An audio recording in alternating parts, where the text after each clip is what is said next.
My name is Gary Rutkowski. Today is April 8th, 2003, and today we'll be talking to fashion and costume designer Nolan Miller in Los Angeles, California. Okay, we're going to get started. We're going to start with some background questions. The first is, what was your name at birth? What was my name at birth? Nolan Miller. Okay. Did you have a middle name? Yes. Bertrandoff. Okay. Did you have any nicknames? No. When were you born and where were you born? I was born in Texas, January the 8th, 1935. In what town in Texas? Burke Barnett. And where did you grow up? Well, I lived there until approximately, I guess, 8 or 9 years of age. And then we moved to Lake Charles, Louisiana. Louisiana, okay. Burke Barnett, its claim to fame was, it's a small oil town, and its claim to fame was they filmed Boomtown there with Clark Gable and Spencer Tracy. What was your father's name? Bert Miller. And what did he do for a living? He worked for the oil company. In Texas? In Texas. And then in Louisiana? In Louisiana. Mm-hmm. And what was your mother's name? Marie Miller, Magic Marie Miller. Did she work? She didn't work. She was just she worked a lot. She lived in the kitchen, I think. She loved the kitchen. So, no, she did not work out of the home. Okay. What kind of hobbies did you have growing up? Sketching, redesigning every movie I had ever seen. I think that probably the most memorable thing, I had read Gone with the Wind, and was all I could think about was Gone with the Wind. And in an algebra test once in junior high, I was caught in the middle of an algebra test sketching for Scarlett O'Hara. And so when everyone else, when their final exams were put on the bulletin board, my sketch of Scarlett was put up on the board. What did the kids say about that? Everyone thought it was very amusing. Everyone except the teacher. So you saw a lot of movies growing up? You went to the matinee? Yes. My earliest movie that I can remember, of course, was when I was very, very young, and it was a Shirley Temple movie, because for years everyone teased me about standing up in the middle of the film when I think it was her aunt, who was very mean, and threw her one of those crystal balls with the snow scene in it, threw it down the stairs and broke it. And I stood up in the middle of the theater and screamed, "Don't let them hurt her, Mama."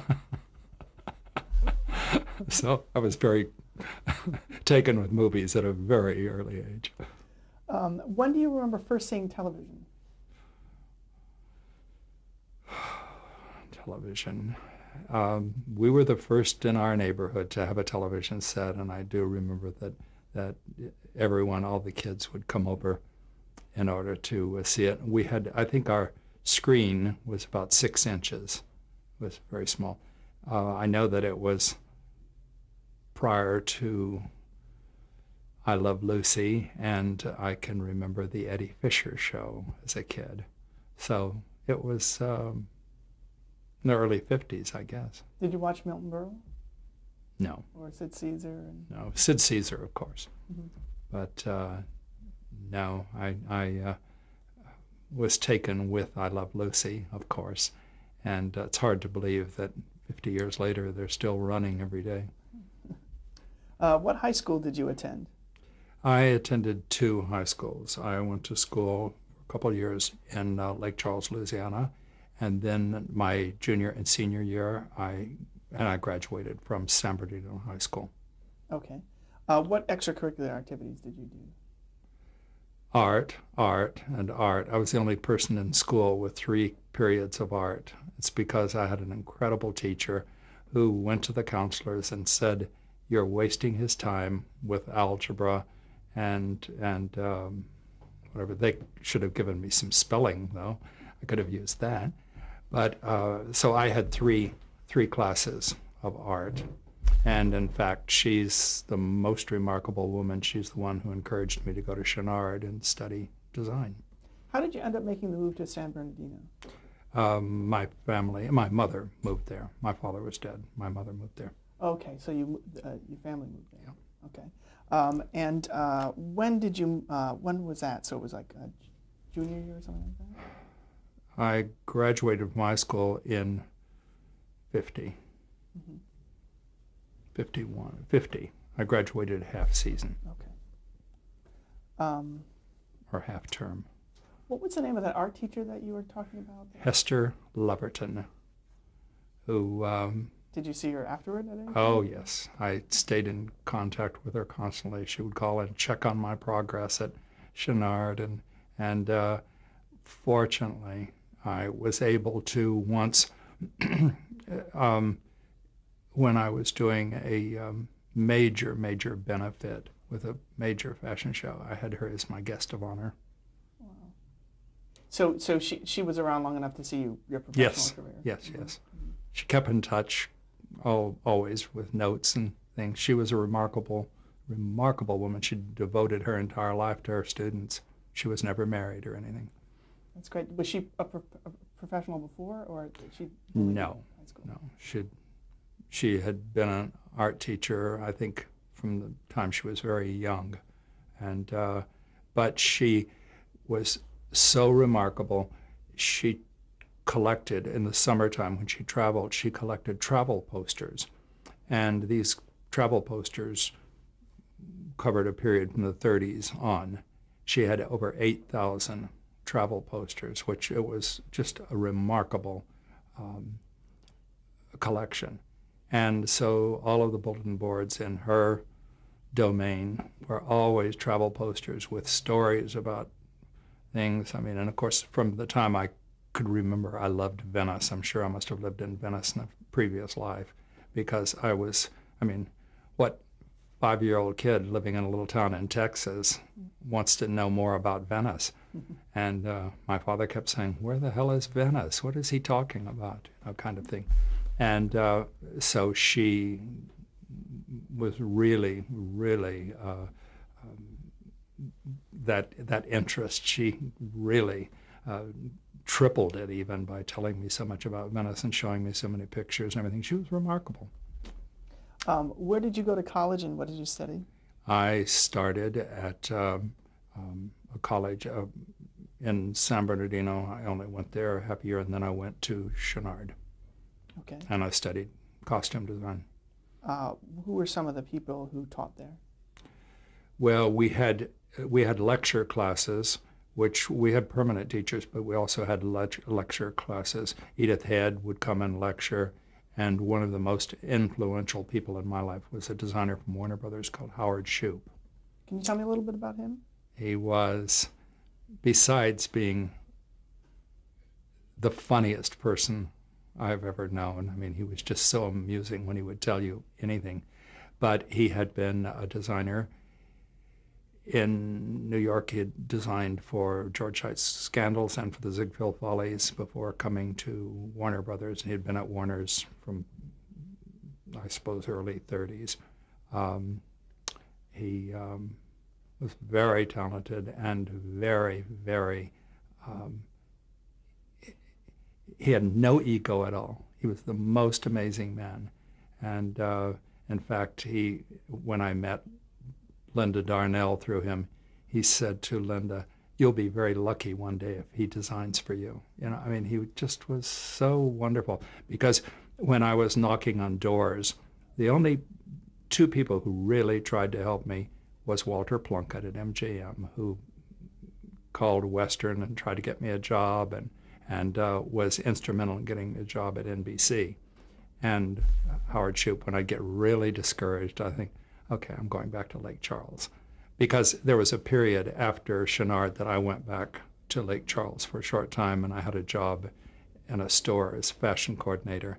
And they kept saying, "Why don't you come back? Why don't you come back?" Well, those periods when I would get really depressed and discouraged, I would think, why don't I go back? Why don't I go back? And I'd always call Howard Shoup, and he'd say, don't you dare, you stay here. So he was a wonderful man. So even though he was a lecturer, he also was one-on-one with the students, more than some of the Very much so. And your first job, when did you graduate from the Art Institute? I left Chenard short a year of graduating. I left, in 53. Okay. And you said... And I went back to Louisiana for... what job did you do there? I took a job as a fashion coordinator. And how long... For a department store. How long did you stay before you returned to LA? 8 months. Okay. And I realized, what am I doing? I thought it was strange because one day I was sitting in the office and I thought, if I stay here for the next 20 years, I will be doing exactly 20 years from now what I'm doing today. And I said, that's it. If it's either swim or sink, one of the two. Can you tell me how you landed that first job in Louisiana?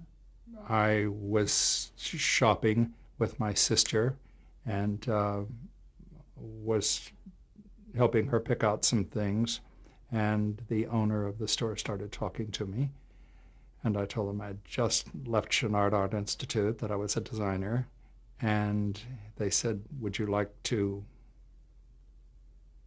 work here? And I said, maybe. And anyway, I was working that afternoon. I was doing a fashion show that afternoon. I was putting together a fashion show that afternoon. So I had not intended to stay in Louisiana that long. I just went for sort of an extended vacation. But I ended up working for about 8 months.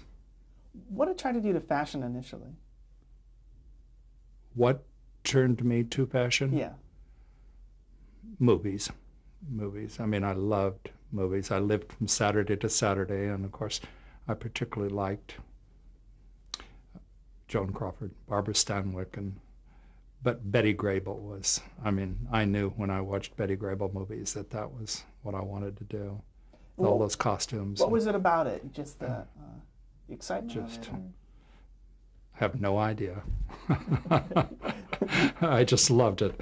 I couldn't wait for the next Saturday for another movie. And it's so strange that in movies then, there was always a fashion show or something, or the girl was picked up by some guy who told her she needed clothes in order to be presentable and would take her to the store. And of course, there was always a designer in a dark suit,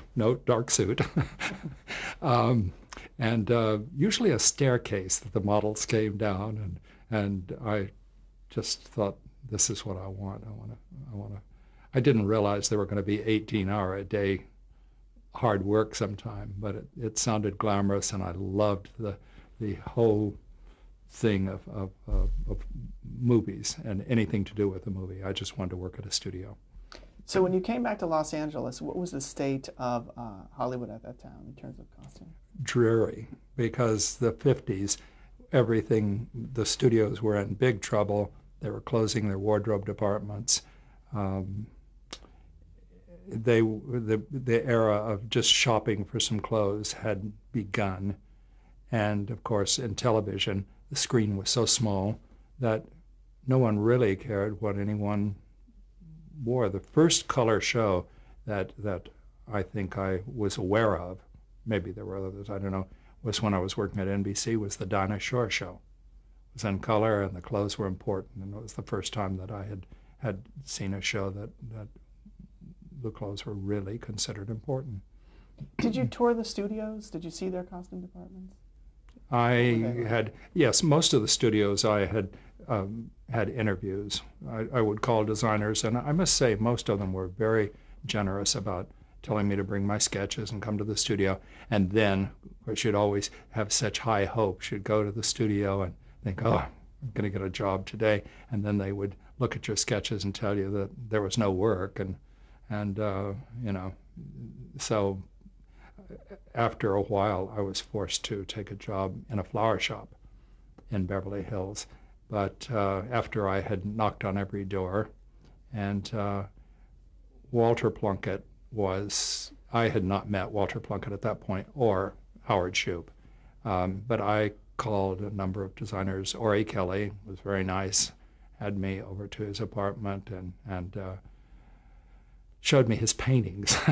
That he was doing a painting for Rosalind Russell, and he didn't give me a lot of attention. He looked at my sketches and said, "Quite nice" or something. But you know how hard it is these days. There were no pictures really with costumes, and but I had been to MGM. I'd been to a number of studios.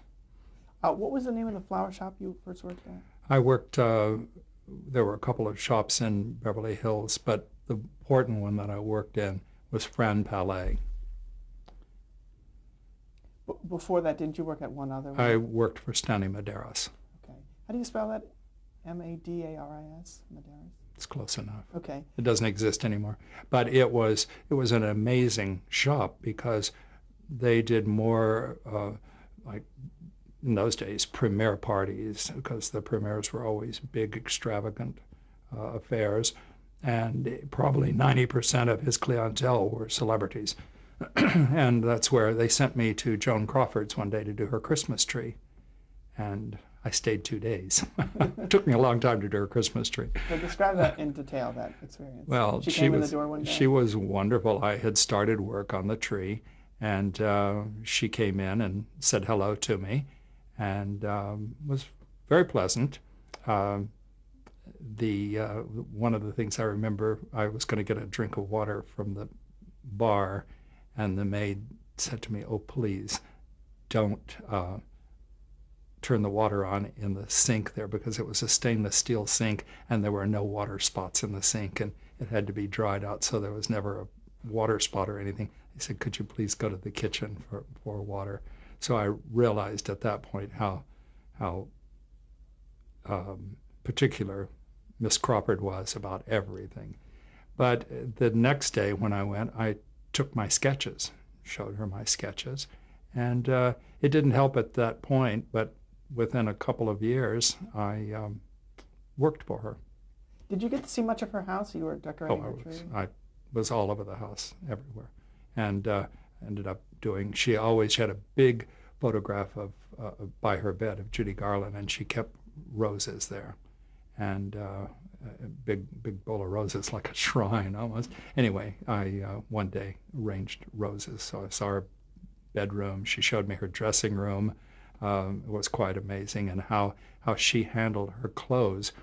Every garment was photographed on a hanger on the door, and she had a system, a card system.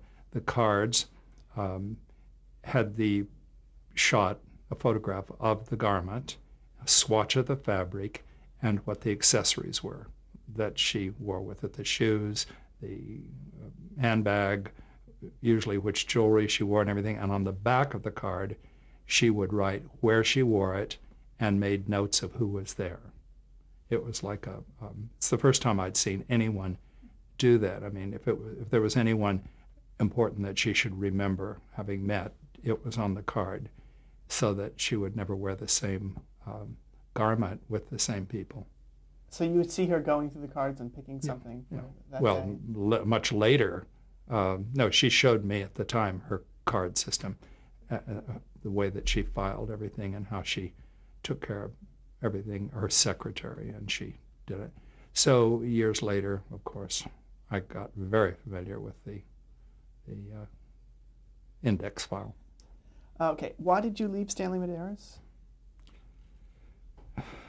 Why did I leave Stanley Medeiros? I was working off and on. I'd started working a little bit at NBC. Okay. And so this was your just first job in television? Yeah. And he said that he couldn't have me just coming in when I was available, that he had to have somebody all the time. So Fran Palais was wonderful, and she said, "I'll take any time you're available. When you're not working in the studio, you can come and work here." And it was a great thing because, first of all, I hated working in a flower shop. Hated it. I mean, I was here to I thought the studios were waiting for me. It was quite a shock that I had to work in a flower shop. But it turned out to be a blessing in disguise, because in that flower shop I met Jane Wyman, I met Barbara Stanwyck, and more importantly, I met Aaron Spelling. Aaron was married to an actress, Carolyn Jones, and the woman that owned the flower shop, her daughter, Joyce, was working for Aaron, typing his scripts and things. She was like Carolyn's secretary, and Aaron was a struggling writer, would-be writer, and so Joyce was typing his scripts and everything, and she introduced me to Carolyn and to Aaron. And he promised that day, he said, if I ever get a show to do, you'll do the clothes. Great. Well, so I started praying for him to get a show. Let's talk a little bit about your stint at NBC, and then we'll go back to Fran Palais. How did you get your job at NBC? Who hired you? Walter Plunkett. I went to MGM to see Walter Plunkett, and I took my sketches, and I took some period costume sketches, and he said, these are just wonderful, but you copied them out of a history book, didn't you? And I said, well, I had copied them from some of those La Mode prints.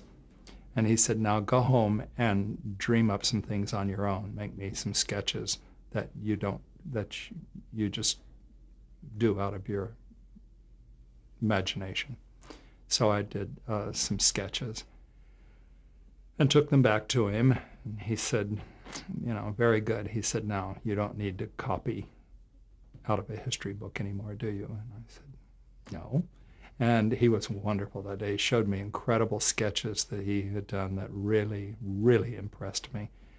He had a series of sketches which he had done, the history of prostitution.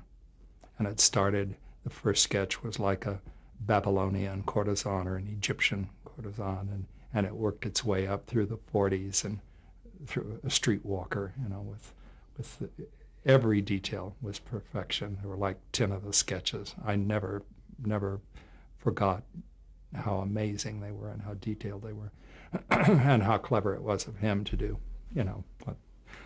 sketches of history of prostitution. So he called Al Nickel at Western Costume, and I was very flattered because he said, you've told me that if anybody comes in here that that I think is talented, to send them to you. So he said, I've got somebody I'd like you to meet. So I went to Western to meet Al Nickel, and he said, we really have a full staff. I took my sketches and everything, and he said, we really have a full staff. He said, but let me make a couple of calls for you. So he called NBC to Rhett Turner, who was the next, he was just below the head of wardrobe. And it's strange because Rhett's still around and is still working. But anyway, he gave me a job in wardrobe department, and they put me on Matinee Theater, was my first show, which was a live show every day at noon. So can we backtrack one minute? What was Western Costume? Western Costume was the major costume house in Los Angeles that all the studios used. If you needed, the Roman army, you sent everyone to Western Costume and they dressed the Roman army for you, or they could do anything. And it was the major costume house in Los Angeles, and it became more so because the studios were all closing their own workrooms and their own wardrobe departments. Did you meet with Rhett Turner? Did you show him sketches, or? Yes, yes.